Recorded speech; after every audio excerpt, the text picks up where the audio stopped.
Les damos una cordial bienvenida a los doctores que el día de hoy nos están acompañando del Servicio de Ginecología y Obstetricia de la Facultad de Ciencias Médicas, continuando con la sesión número 3 para el tema de trastornos de emergencias obstétricas. Entonces, les cedemos el micrófono y muchas gracias por su acompañamiento y puntualidad.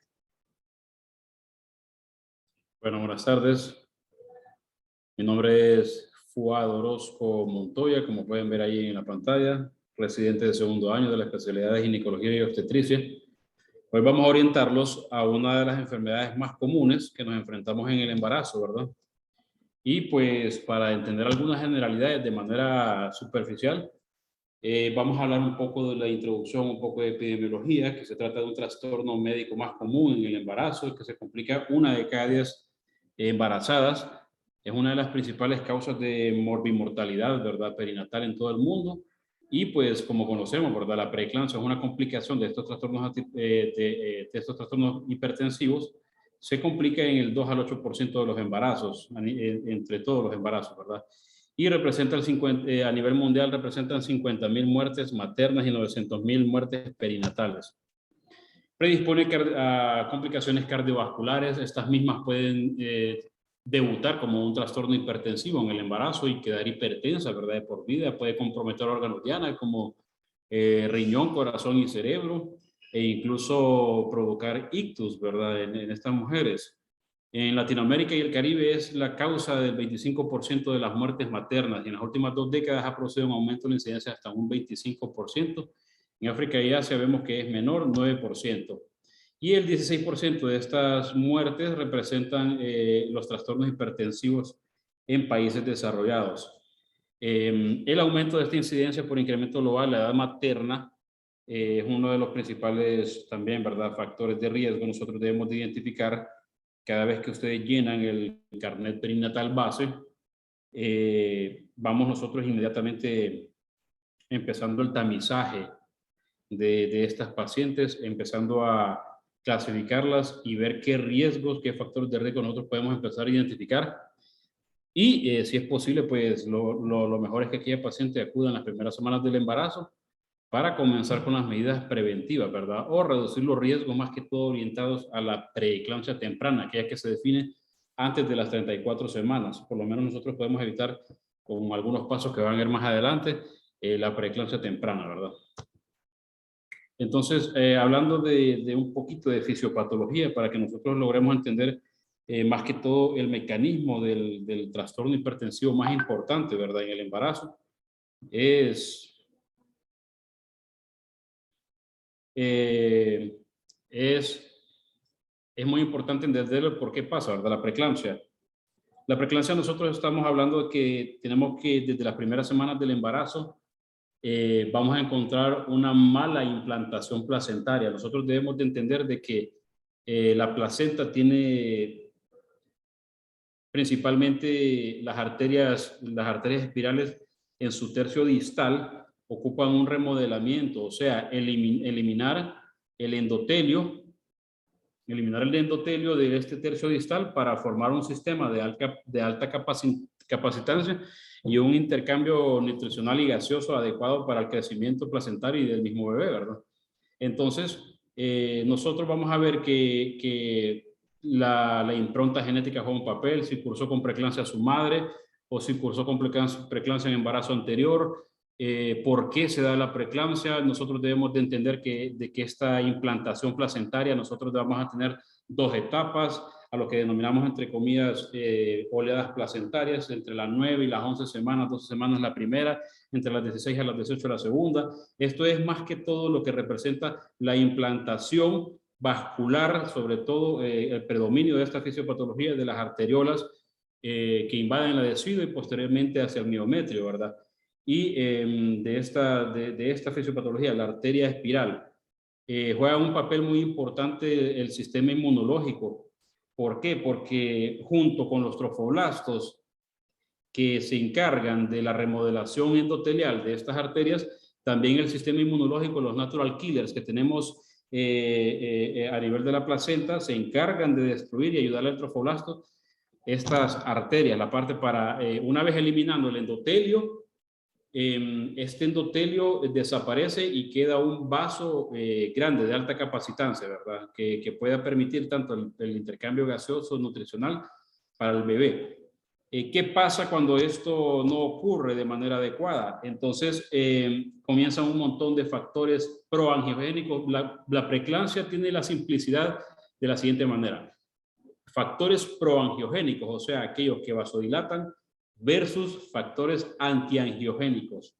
En la fisiopatología, cuando se da la preeclampsia, la mala implantación, predominan los factores antiangiogénicos y causan un reflejo generalizado de vasoconstricción. Y la vasoconstricción a nivel placentario y materno va a producir eventualmente manifestaciones fetales, ¿verdad? Por ejemplo, el oligohidramnios, la restricción de crecimiento intraútero o trastornos, ¿verdad? Que indiquen ya datos de insuficiencia placentaria como los antes mencionados. Es muy importante nosotros identificarlos porque tenemos que tener herramientas muy importantes en nuestra clínica, ¿verdad? Sobre todo la cinta obstétrica que nos ayuda a medir la altura de fondo uterino y un percentil para cada edad. Es muy importante, solo con ese hecho nosotros podemos identificar una sospecha de restricción del crecimiento intraútero que va por debajo del percentil para esa edad gestacional. Vamos a identificar entonces nosotros en la historia clínica perinatal base en los siguientes factores de riesgo. La multiparidad, antecedente de preeclampsia, edad materna mayor de 35 años, la raza, la historia familiar, y también aquellas pacientes que se someten a técnicas de reproducción asistida, la diabetes mellitus, hipertensión arterial crónica, insuficiencia renal, el lupus eritematoso y el SAF, que son prácticamente enfermedades que van de la mano prácticamente porque aumentan solo por sí solas el 45% de estas cursan con preeclampsia, ¿verdad? Es muy importante nosotros identificarla, incluso comparten y convergen hasta cierto punto en la fisiopatología de cada una.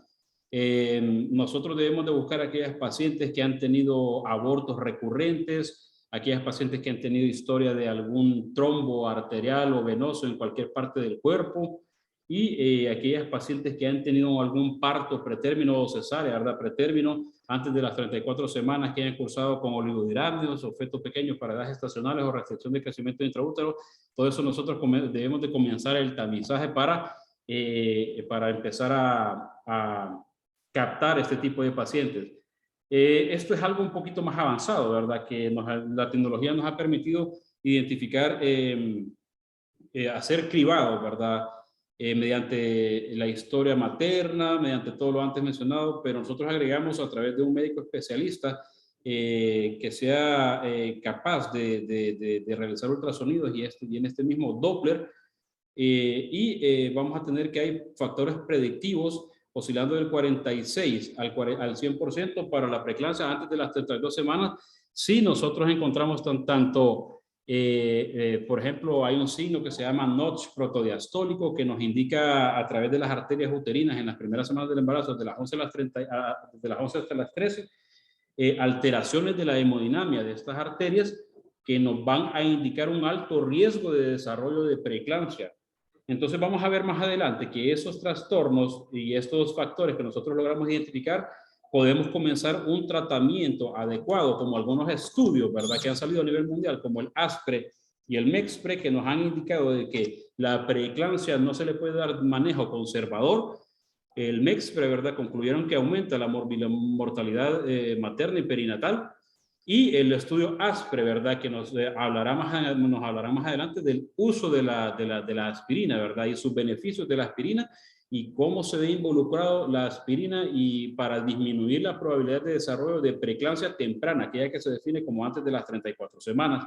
Por eso también vamos a hablar más adelante cómo ustedes deben de captar a alguna paciente y en qué semanas y por qué en tantas semanas, desde las 12 semanas nosotros debemos de comenzar a dar el tratamiento preventivo con la aspirina de 150 miligramos, ¿verdad?, a estas pacientes. ¿Por qué desde las 12 semanas? Porque al finalizar la primera oleada trofoblástica fisiológica, permitimos que de forma fisiológica se lleve un procedimiento para que se implante adecuadamente esa placenta de hipoxia e hiperoxia. y los tapones trofoblásticos para que esta pueda implantarse primeramente a través en la decidua. Entonces, principalmente por eso nosotros comenzamos a las 12 semanas la aspirina de 150 miligramos para evitar, ¿verdad? Nosotros la alteración del desarrollo fisiológico de la placenta en su primera oleada trofoblástica. Entonces también vamos a tener otros métodos de detección, ¿verdad? Como el factor de crecimiento placentario y algunas endoglinas solubles, ¿verdad? Que se llaman la tirosina quinasa 1, ¿verdad? Que son otras proteínas implicadas, factores antiangiogénicos implicados en el riesgo de la preeclampsia, ¿verdad? Entonces, vamos a comenzar a ver que debemos de estar atentos nosotros a identificar más que todo estos factores de riesgo, a qué médico debemos de remitir. Por ejemplo, podemos remitir a aquel capaz de utilizar el ultrasonido Doppler, como los médicos maternos fetales o los que tengan un fellow, ¿verdad? Internacional en estos, capaz de hacer el ultrasonido Doppler para las arterias umbilicales, arterias uterinas, que sean capaces de identificar estos factores de riesgo como ya les mencioné, ¿verdad? Ahora vamos a pasar con mi compañero Jimmy, que continúa con la presentación.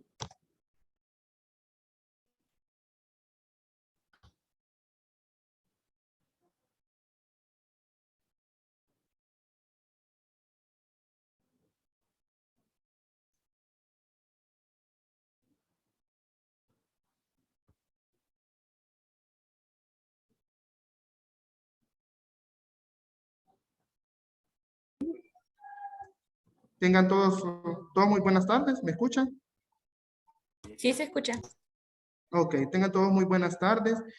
Vamos a dar continuación con esta pequeña charla que les estamos impartiendo los residentes de segundo año de la Universidad Nacional Autónoma de Honduras sobre uno de los componentes de la triada letal en el caso de las embarazadas, que son los trastornos hipertensivos. Ya nuestro compañero, el doctor Fuad Orozco, dio lo que es la introducción y un poco de la fisiopatología de los trastornos hipertensivos del embarazo.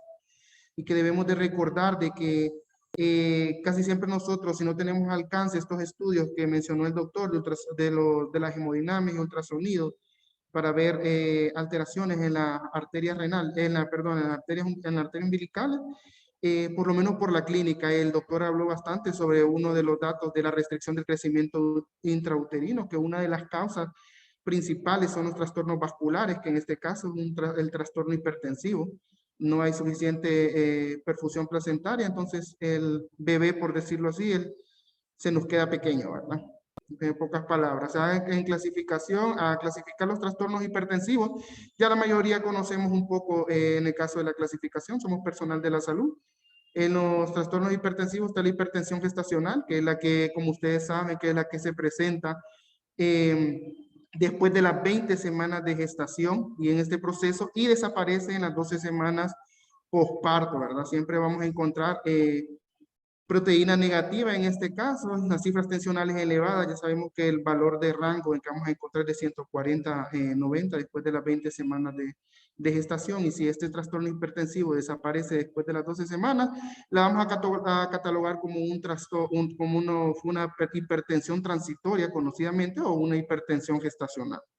Ya en el caso de la preeclampsia, ya agregamos en este caso siempre las cifras tensionales elevadas de 140 a 90, hay proteinuria marcada en orina y se da siempre igual el rango de las 20 semanas de gestación. Ya vamos a ver aquella preeclampsia con datos de severidad, con aquellas cifras tensionales arriba de 160, 110, ¿verdad? Siempre hacer énfasis en las cifras tensionales diastólicas, mayor de 110, pero en este caso ya va a haber los síntomas vasoespásticos, ¿verdad? Que la mayoría ya conocemos: cefalea, visión borrosa, dolor en flanco derecho, vómitos, papiledema, hipersensibilidad hepática, y ahí más adelante, si estos pacientes no se trata a tiempo, no va a dar una complicación que es el síndrome HELLP, o en este caso una eclampsia, ¿verdad? Que ya es cuando hay compromiso o hay convulsiones de la preeclampsia, la complicación severa, frecuente acompañada de síntomas neurológicos que incluyen las convulsiones, la hiperreflexia, la cefalea, alteraciones visuales, ¿verdad? Siempre tener énfasis en aquellas pacientes que cursaron con un embarazo anterior, con una preeclampsia. Ustedes deben usar las medidas preventivas. El doctor Orozco nos mencionaba sobre el uso de la aspirina, que se debe iniciar comúnmente en las 12 semanas de gestación por lo de las oleadas trofoblásticas. Y la debemos de retirar a las 36 semanas, ¿verdad? Entonces, tener ese énfasis como un factor de prevención para el desarrollo de la preeclampsia. Siempre en los controles prenatales, tener énfasis que la paciente ingresa con cifras tensionales de 130 a 80, 140 a 90. Entonces, ojo, en esas pacientes uno ya tiene que ir viendo de que puede desarrollarle preeclampsia, si la nulipariedad, todo eso, el estilo de vida de la paciente, si es obesa, nos puede desarrollar en el caso preeclampsia, ¿verdad? Tomar en cuenta siempre el control prenatal. Es muy, muy, muy importante. Siguiente diapositiva, por favor. En el otra terminología, en el caso de la hipertensión arterial crónica, como todos sabemos, en aquella paciente que ya tiene diagnóstico como una enfermedad de base, que la hipertensión arterial crónica es desarrollada antes de las 20 semanas de gestación o ya era diagnosticada como hipertensión arterial crónica, ¿verdad? Entonces ya tenemos esa paciente, pero esta paciente hipertensa crónica es una paciente de riesgo. Es una paciente que nosotros debemos de tomar en cuenta que se puede desarrollar con una hipertensión arterial crónica más preeclampsia sobreagregada, ¿verdad? Que aquella paciente que tal vez no tiene apego al tratamiento, que tiene cifras tensionales elevadas, comienza con sintomatología vasoespástica, le llega a la consulta, ya en el examen físico ustedes ven restricción del crecimiento intrauterino, edema de miembros inferiores, les dice que no se toma su medicamento a tiempo, encuentra cifras tensionales elevadas y sintomatología vasoespástica, ya hablamos de una hipertensa crónica más preeclampsia sobreagregada. Entonces, en eso debemos de hacer énfasis de las pacientes que durante el embarazo es de captarla. En este caso, preguntar qué antihipertensivo está usando durante el embarazo, qué debemos de omitirle, qué debemos de hacer con esta paciente, que más adelante vamos a dar una pequeña charla sobre el tratamiento de estas pacientes, ¿verdad? Siguiente.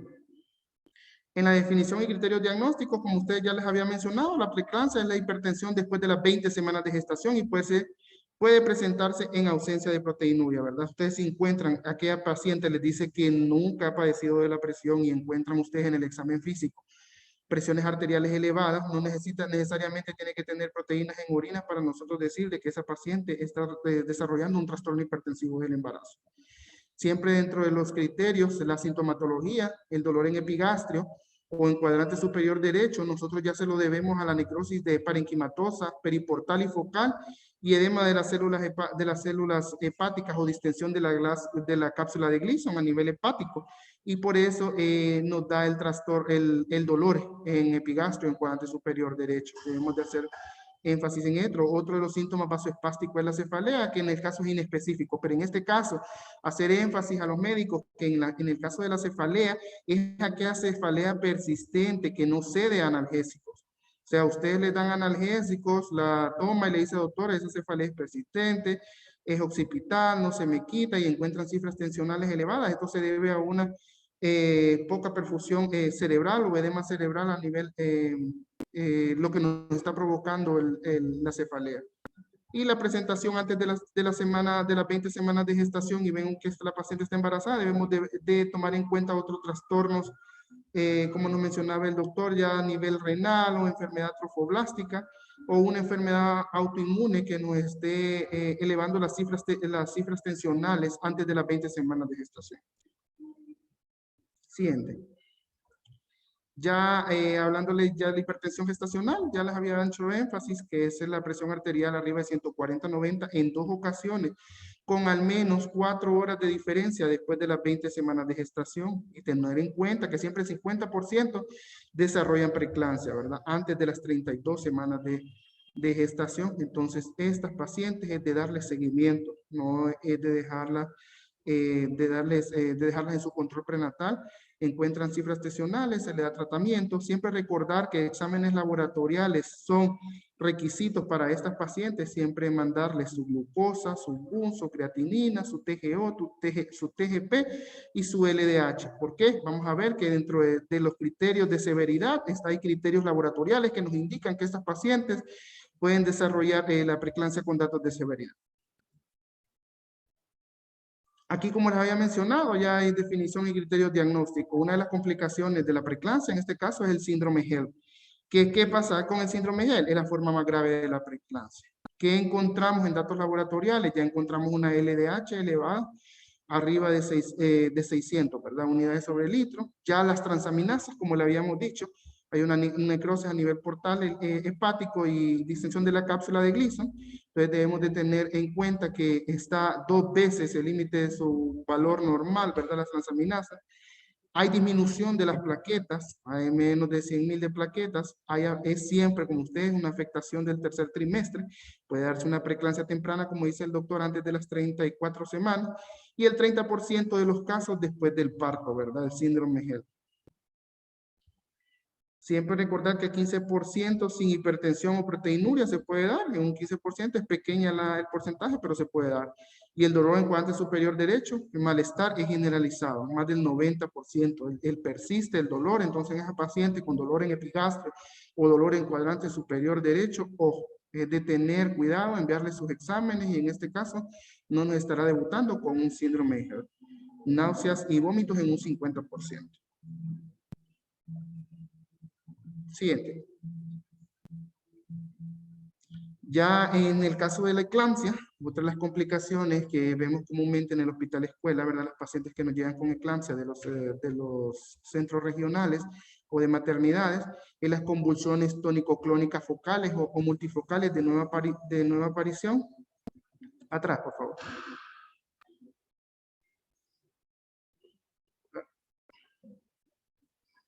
Ok. Tónico-clónica o descartar en esta paciente, recordar que si a los familiares, si no es epilepsia, si no es una epilepsia la paciente, siempre recordarles que no se le debe de omitir el anticonvulsivante a las pacientes que son epilépticas, ¿verdad? Porque se da un riesgo-beneficio. Estas pacientes no hay que descartarles su tratamiento para la epilepsia. La isquemia e infartos arteriales cerebrales son dentro de los diagnósticos diferenciales. La causa más, es una de estas de la eclampsia, una causa muy importante de muerte materna, ¿verdad? Siempre hay a nivel de hipoxia materna grave, puede haber traumatismo, neumonía por broncoaspiración en estas pacientes. Y ya nos dice que el 20 a 38% no presenta los signos clásicos de preeclampsia antes del episodio de convulsión. Siempre recordar, como les había mencionado, que la cefalea es muy común en estas pacientes, que refleja el desarrollo de una presión de perfusión cerebral elevada, como les había mencionado, y edema cerebral y una encefalopatía hipertensiva. Es aquella cefalea que no cede con analgésicos. Vamos a darle continuación a la charla. Nuestra compañera, la doctora Yasmín Aguilar, va a dar la parte del tratamiento.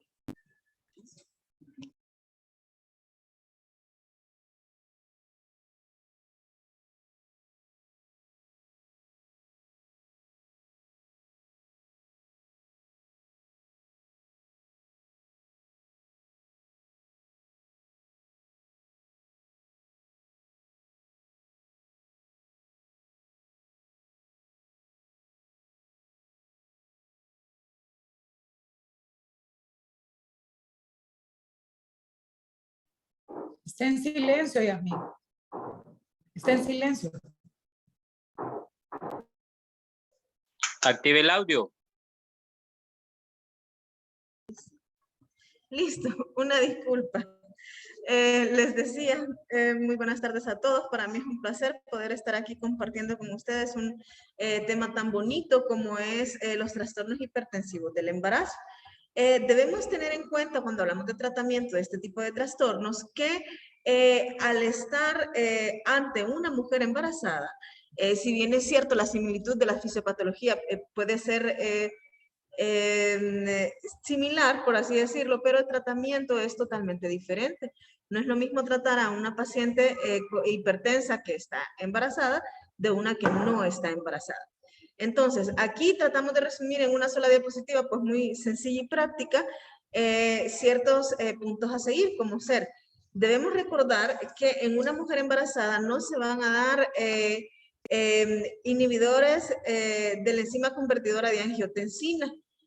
Tampoco se van a dar antagonistas de los receptores de angiotensina tipo 2. No se dan, están totalmente contraindicados. Y esto es por una razón. Generalmente, bueno, estos no es que generalmente se han visto, hay evidencia que demuestra que en el primer trimestre estos medicamentos se han visto asociados al aumento de la incidencia de malformaciones, sobre todo malformaciones al nivel cardíaco, en bebés de madres que han sido expuestas a estos medicamentos. También esto durante el primer trimestre, y también se ha visto que mujeres que han estado expuestas durante el segundo y el tercer trimestre se ha evidenciado datos de toxicidad a nivel del feto y también en el neonato. En el feto estos datos de toxicidad pueden manifestarse como disfunción renal, oligohidramios, retraso en la osificación del cráneo, y en el neonato también puede manifestarse como una insuficiencia renal, hipotensión incluso en el neonato, y trastornos también hidroelectrolíticos como ser la hiperpotasemia. Por lo tanto, debemos recordar que hay evidencia suficiente para, para contraindicar o para evitar a toda costa el uso de este tipo de antihipertensivos en la embarazada, a diferencia de la población en general. De manera que si a ustedes en una consulta prenatal, ya sea en un centro de salud, en una clínica privada, vemos una paciente que ya tiene una patología hipertensiva de base, que está embarazada o que nosotros le hacemos el diagnóstico, entonces vamos a evitar estos medicamentos, y si ya los tienen, los vamos a suspender y cambiarlos por otras opciones. Como por ejemplo la betalol, que es de primera línea para el tratamiento de manejo antihipertensivo. También están los bloqueadores de canales de calcio, como ser la nifedipina, las familias de la dihidropiridina, ¿verdad? La nifedipina, la nodipina, el verapamilo, el nicardipino. Estos, recordemos que inicialmente fueron comercializados como vasodilatadores, perdón, centrales o periféricos. Sin embargo, se ha visto de que su uso antihipertensivo en la mujer embarazada pues se debe a la inhibición de la entrada de calcio a través de los canales lentos. Recordemos de que estos actúan específicamente sobre la musculatura lisa arterial. Otras alternativas que tenemos, por ejemplo, es el alfa-metil-dopa, que son agonistas alfa-2 adrenérgicos de acción central. Esto es aparte de ser efectivo, pues se ha comprobado que no tiene efectos teratogénicos. También como lo mencionaban previamente nuestros compañeros, también podemos dar antiagregantes plaquetarios, perdón, como ser el ácido acetilsalicílico. Siguiente. Ok. El punto de tratar todas estas patologías de las que ya habló el doctor Pérez, en las que se clasifica los trastornos hipertensivos del embarazo, es no solo evitar las consecuencias para la mamá, sino también para el bebé, que podrían llegar a ser letales. Recordemos que en estos trastornos hay una limitación del flujo uteroplacentario, que puede llegar a manifestarse clínicamente en el bebé, ya sea como oligohidramios, como restricción de crecimiento intrauterino, como un estado fetal no tranquilizador, como un desprendimiento placentario, producto de las cifras tensionales elevadas. También en el caso de las pacientes que puedan llegar a presentar preeclampsia, esto se puede asociar también a un parto prematuro. Siguiente. Okay. Bueno, esto era ya lo que les mencionaba, ¿verdad? De todas las complicaciones fetales que podemos encontrar en estos pacientes. Ahora, es importante saber intervenir oportunamente, y la manera en la que vamos a intervenir va a ser estar atentos o teniendo el conocimiento de que existen factores de riesgo que nos van a predisponer a una paciente a padecer en el embarazo actual un trastorno hipertensivo, y estos factores pueden ser de alto riesgo o de moderado riesgo. Los factores de alto riesgo son, por ejemplo, aquellas pacientes con un embarazo previo ya hayan cursado con un trastorno hipertensivo, ya sea como la preeclampsia. Como lo mencionó el compañero Orozco, la gestación múltiple, las enfermedades renales, también enfermedades inmunes, y las pacientes que son hipertensas crónicas ya pues sí, ya tienen una patología de base que nos podría alertar para tomar acciones oportunas y evitar que esta paciente se complique durante el embarazo actual. También tenemos factores de riesgo moderado. Estos factores son, por ejemplo, las pacientes que son primigestas, las pacientes que se encuentran en edades de riesgo, como las que se encuentran en los extremos, ya sea mayor de 35 años, también pacientes que tienen un índice de masa corporal mayor de 30, antecedentes familiares, por ejemplo, si en su familia la mamá, las hermanas han padecido de patologías hipertensivas durante su embarazo. Y como lo mencionó el doctor Fuad también, pues una de estas intervenciones que ha sido demostrada por evidencia clínica, por evidencia científica, es el uso de la aspirina. El estudio ASPRE que concluyó que usando aspirina a dosis de 150 miligramos por día se puede reducir claramente la incidencia de la preeclampsia durante el embarazo, pudiendo esta usarse desde la semana 12 hasta la semana 36. Siguiente. Aquí, pues también debemos tener en cuenta que podemos utilizar suplementos como ser el calcio a dosis de 1.5 a 2 gramos.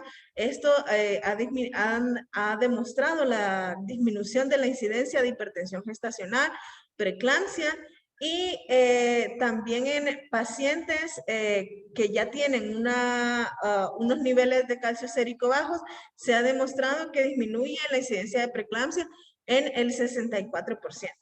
Siguiente. Pues también uno de los medicamentos que se puede usar, pero este ya es en el caso, este se usa no como una intervención oportuna o para llegar a prevenir el sulfato de magnesio se usa no como de primera línea, no de entrada para tratar trastornos hipertensivos del embarazo. En estos se puede usar en casos de preeclampsia con datos de severidad. Este produce vasodilatación, llegando a reducir la isquemia cerebral. También libera agentes vasodilatadores como ser el óxido nítrico, disminuyendo la lesión cerebral por radicales libres de oxígeno y disminuyendo así el daño oxidativo endotelial. También este se ha visto involucrado en la disminución de la expresión de las acuaporinas, acuaporina 4 específicamente, y de esa manera se ve una protección, una neuroprotección ante el edema vasogénico. Y aquí en este cuadrito pues podemos tener diferentes esquemas de la dosis que se puede usar para llegar a prevenir complicaciones posteriores en las pacientes con preeclampsia con datos de severidad. Bueno, esto es todo lo que teníamos preparado referente a la exposición. No sé si tienen preguntas o comentarios que hacer a los expositores.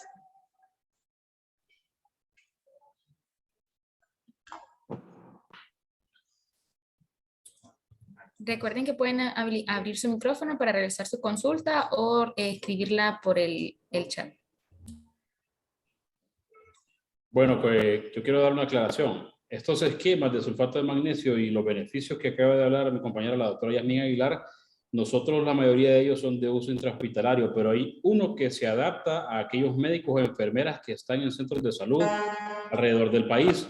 El esquema Pritchard, como ustedes pueden ver en la pantalla, es un esquema que fácilmente se pueden aplicar en 100 cc de solución salina, 4 gramos la dosis de carga IV, y posteriormente vamos a ver que esas dosis de mantenimiento las podemos mantener intramuscular cada 12 horas. Ese es el esquema que más fácil podemos adaptar en aquellos médicos o enfermeras que se encuentran en centros de salud. Es muy importante también que entiendan de que el carnet de la historia clínica perinatal base o el carnet, ¿verdad?, de la embarazada nos sirve principalmente para identificar factores de riesgo en las primeras semanas.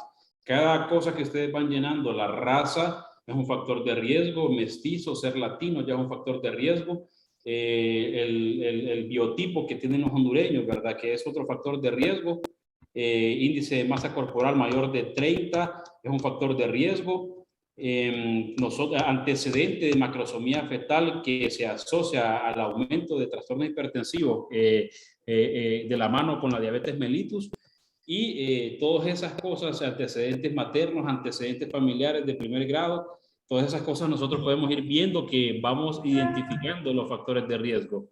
¿Ok? Dice una compañera, bueno, hay estudios que hablan que lo ideal es tener niveles séricos de sulfato de magnesio, ¿verdad? Si nosotros tenemos niveles séricos de sulfato de magnesio en sangre, debería de suspenderse.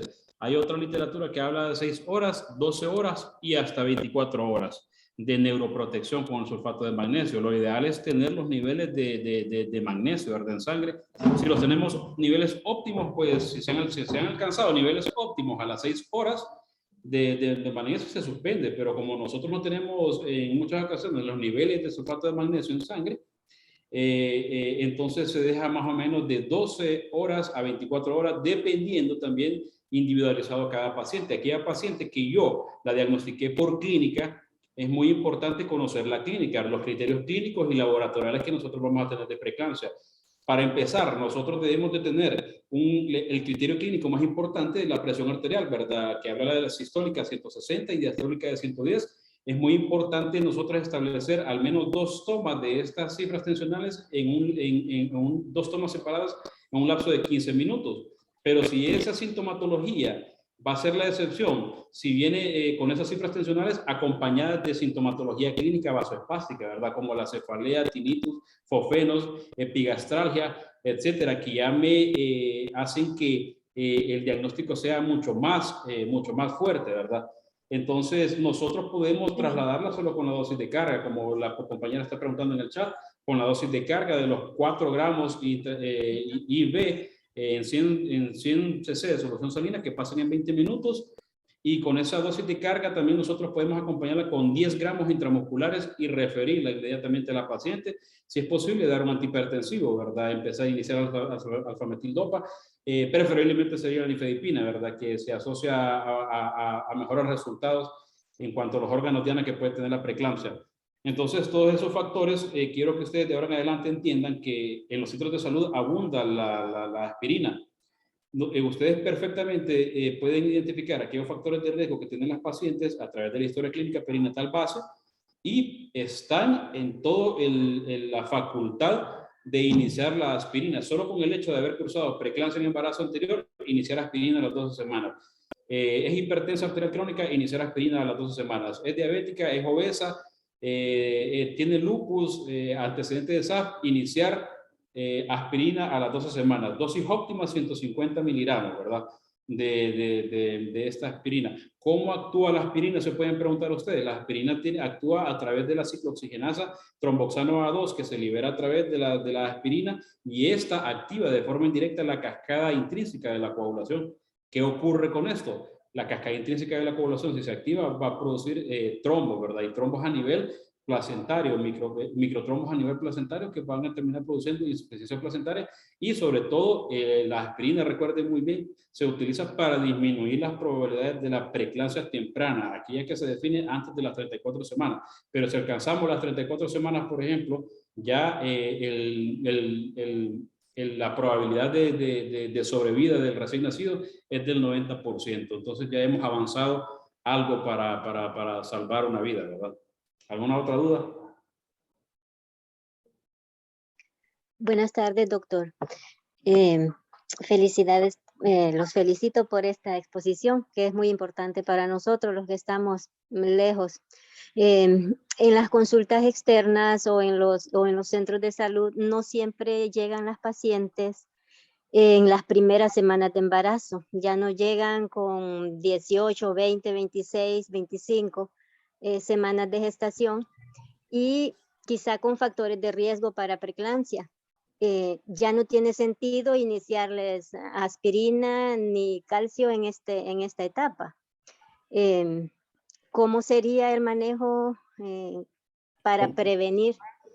Completamente acertado. Ya no sirve de nada la aspirina, ¿verdad? En ese caso ya no sirve de nada, de absolutamente nada. ¿Cómo podemos hacer nosotros una paciente con un trastorno hipertensivo? Primero clasificarlo.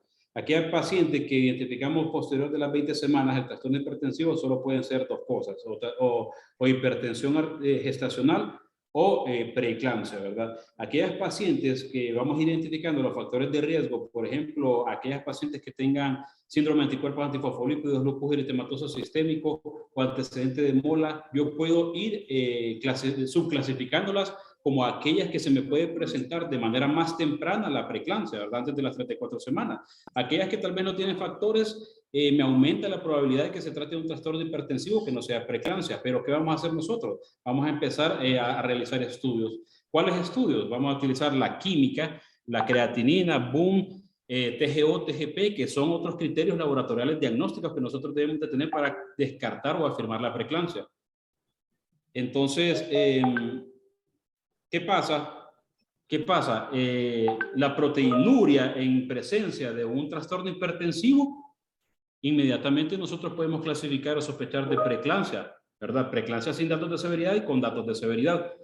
Y aquella que es positiva se va a considerar cuando tiene una proteinuria en 24 horas, que es lo que nosotros debemos de comenzar inmediatamente, que tenemos un trastorno hipertensivo después de las 20 semanas, una proteinuria base en 24 horas, ¿verdad? Esa proteinuria base nos va a indicar si aquella en presencia de hipertensión arterial crónica que tienen derecho a tener proteinuria, por daño glomerular, ¿verdad? De las cifras tensionales elevadas mantenidas, aquellas que se elevan en un control junto con el deterioro clínico materno, pero con el control posterior de la proteinuria, tenemos una elevación de 3 veces más de la basal, inmediatamente nosotros podemos clasificar sobre agregar la preeclampsia, ¿verdad? Si tenemos aquella sintomatología vasoespástica como la cefalea, epigastralgia, acompañada de las cifras tensionales elevadas de 160 a 100, o incluso también podemos ver que laboratorialmente esa paciente se comporta normal, sin alteraciones, y clasificarlo como una crisis hipertensiva de un embarazo de aquellas pacientes que tengan hipertensión arterial crónica. Pero nuestro primer paso va a ser hacer el estudio laboratorial, ¿verdad? Y la proteinuria, y en base a eso darle seguimiento a la paciente y, muy importante, la clínica del crecimiento fetal, ¿verdad? El AFU, que debe estar conforme, la altura de fondo uterino debe estar conforme a la edad gestacional que va cursando la paciente, ¿verdad? Que se asocia a la edad gestacional con centímetros de la altura de fondo uterino. Si nosotros sospechamos de la restricción de crecimiento intraútero en presencia de un trastorno hipertensivo, aumentamos las probabilidades de que se trate de una preeclampsia, ¿verdad? Que se esté manifestando órgano de choque, la placenta. ¿Alguna otra duda? Gracias, doctor. Con las pacientes que llegan con unas presiones que todavía no están hipertensas, están así como en el borde, en el límite 130/80, 120/90. En ese caso, perdón, se puede manejar solo con antihipertensivos ya como prevención, ya cuando ya han pasado las 16 semanas, ¿verdad? Que no podemos prevenirle una preeclampsia. Bueno, fisiológicamente en el embarazo, en el primer trimestre, hay una disminución, ¿verdad? De la presión arterial fisiológica por los aumentos de volúmenes fisiológicos que vamos a encontrar, pero posteriormente esta presión arterial basal normal se va a alcanzar al nivel del segundo trimestre. Mientras nosotros no tengamos la definición del trastorno hipertensivo que se define como mayor de 140/90 en al menos una toma separada en 4 horas, en 2 tomas separadas por 4 horas, entonces nosotros apeguémonos a los criterios diagnósticos, ¿verdad? Que antes les mencionamos, y no va a ocupar necesidad de tratamiento. Si nosotros ya tenemos los criterios diagnósticos, comenzar con el tratamiento. El de primera línea mundial, el tratamiento actual, es el labetalol vía oral, ¿verdad? Pero nosotros casi no todas las pacientes tienen acceso a esto. Tenemos alfametil-dopa y nifedipina en los centros de salud. Se puede iniciar cualquiera de los dos y dar un seguimiento mensual, ¿verdad? De lo que es la química sanguínea y las proteinuria, ¿verdad? En 24 horas y ver el progreso de estas pacientes y la clínica también relacionada con el crecimiento fetal, ¿verdad? Y la altura de fondo uterino, que nos puede ser muy útil en las clínicas. Gracias, doctor. De nada. Hola, quería aportar ahí algo de lo que preguntaba la doctora ahorita al final. Sí, las pacientes nos llegan con edades avanzadas, pero también se pueden ver beneficiadas.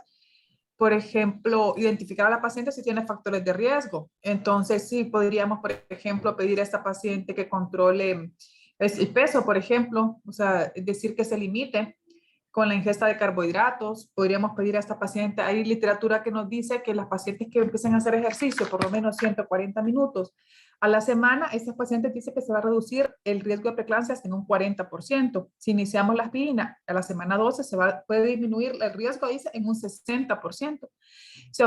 Si indicamos el calcio, los 500 miligramos cada día, por ejemplo, a partir de las 20 semanas se va a reducir en un 50%. Entonces son cosas que podemos ver que las tenemos en el centro de salud, que las podemos tener, la aspirina, el calcio, y ver estos factores de riesgo, que nos quede esa positiva, identificar a la paciente con estos factores de riesgo, entonces que controle la dieta, entonces para que no haya aumento de peso, porque se va a ir de la mano los trastornos hipertensivos con la diabetes gestacional también y mayores complicaciones para la paciente. Eso es bien difícil a veces cuando miramos a los pacientes de forma retrospectiva. ¿Por qué no identifiqué? Porque las pacientes entran en un estado de negación. Uno lo mira constantemente, que está 140-90, 150-95. La paciente, no, es que estoy nerviosa. Aquí en el hospital, porque estoy en el hospital, podría ser una posibilidad, pero no podemos decir sí, es nervios. Entonces, siempre sugerimos un monitoreo de la presión arterial, que la paciente esté, que tome los 5-15 minutos de descanso sentada, entonces, y que la paciente se le pueda hacer un monitoreo de la presión arterial para que podamos hacer un diagnóstico certero, y también complementar con exámenes de laboratorio, que los explicaban los doctores al inicio. Muchas gracias, doctora.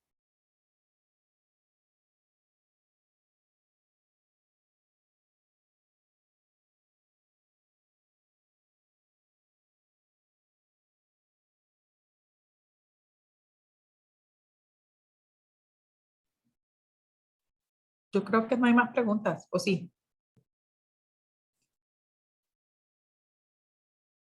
Doctora Reina, licenciada Reina, doctor Portillo.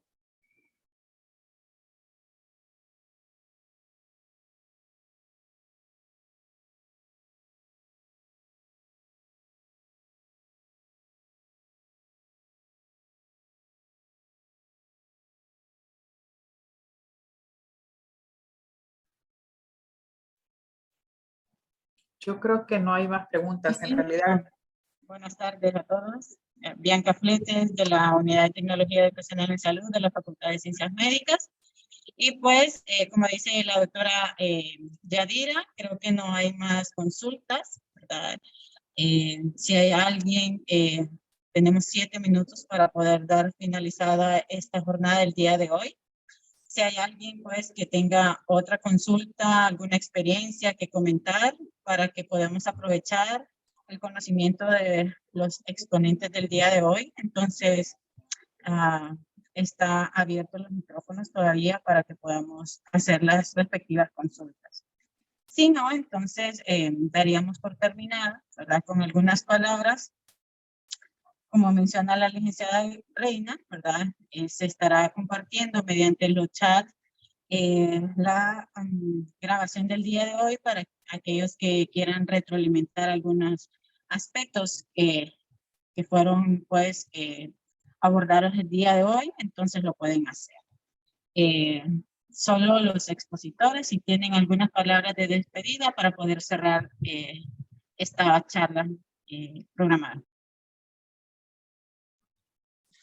Pues agradecerles el espacio, agradecerles su tiempo.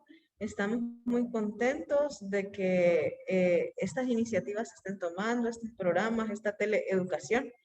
Estamos agradecidos porque nos hayan permitido compartir con ustedes este tema tan bonito y sobre todo de tanta importancia para la población. Como ya vimos, no solo decir tener la presión alta, poder identificar, como decía el doctor Orozco, los factores de riesgo y poder hacer una intervención oportuna puede ser la diferencia entre la vida y la muerte de una paciente y de un bebé. Entonces, estamos muy agradecidos de haber podido compartir con ustedes el día de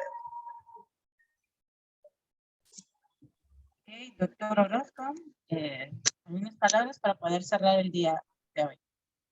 Bueno, pues gracias por el tiempo, gracias por los que estaban escuchándonos, prestando atención. El principal propósito de esto por lo menos es tal vez no guiado al tratamiento, pero sí a la intervención oportuna y referencia oportuna, ¿verdad? De la paciente e intervenciones previas a la referencia oportuna también, ¿verdad? Es muy importante la identificación de los factores de riesgo. Podemos evitar a largo plazo el desarrollo del embarazo llegue a la hasta por lo menos las 34 semanas de la normalidad, ¿ok? Y asegurar una vida de tanto del bebé como de la madre. Más que todo era eso, aprender a identificar y los diferentes tratamientos y las herramientas con las que cuentan ustedes en el centro de salud. Ok, bueno, agradecemos la participación. Licenciada, Sí, dígame. perdón, solo la semana pasada yo estuve en un taller también que daba el doctor Raudales, que es médico en cuidados críticos, que acaba de regresar de México. Tenían una charla igual para médicos generales, súper buena, de trastornos hipertensivos, y hacían mucho hincapié en el manejo de la paciente puérpera, porque muchas veces nos enfocamos y decimos la paciente embarazada, la quitamos el embarazo y se nos olvidó esa paciente. Y debemos recordar que hay un alto porcentaje de esas pacientes que pueden tener complicaciones, o sea, puede quedarse con hipertensión crónica. Y ellos explicaban todas las complicaciones que puede tener la paciente, o sea, que tenemos que manejarla de forma multidisciplinaria, no solo el ginecólogo, sino que tiene que intervenir el de medicina interna, tiene que los exámenes controlen a esa paciente, el nefrólogo, por todos los daños que esa paciente pueda tener. Entonces, eso es bien importante, porque muchas veces en el centro de salud llegan las pacientes puérperas. Entonces, iniciar un antihipertensivo si esa paciente, ver exámenes, controles, ver el daño renal que esa paciente pudo haber tenido. Entonces, porque tal vez estuvo con una partera o estuvo, no, ni identificamos a veces trastorno hipertensivo algunas veces. Entonces, pero en el puerperio nos llega a los 10 y a los 40 días, entonces siempre monitoreo de la presión arterial en estas pacientes. Ok, muchas gracias, doctora, por el dato, ¿verdad? Recordemos que somos un ser integral y que se tiene que ver de diferentes perspectivas, como ya lo mencionaba la doctora Díaz. Y pues en eso estamos, ¿verdad? En estas teleeducación, en estos espacios de aprendizaje donde vamos a ir compartiendo algunas experiencias, algunos datos y sobre todo información que es real, importante, con los casos que nos llegan, con experiencias o situaciones que podamos vivir dentro de las unidades de salud. Agradecemos entonces al posgrado de ginecología y obstetricia por estar siempre a la disposición y por abordar estos temas de manera interesante, y obviamente a los participantes por conectarse a estos espacios de aprendizaje. Los esperamos el próximo jueves a la misma hora. Recordemos estar en enlace de inscripción, ¿verdad? Y pues a continuar con este aprendizaje continuo que estamos semana a semana llevándoles a ustedes desde el programa de Telesan y la Facultad de Ciencias Médicas. Nos vemos el próximo jueves. Muchas gracias. Buenas tardes. Gracias.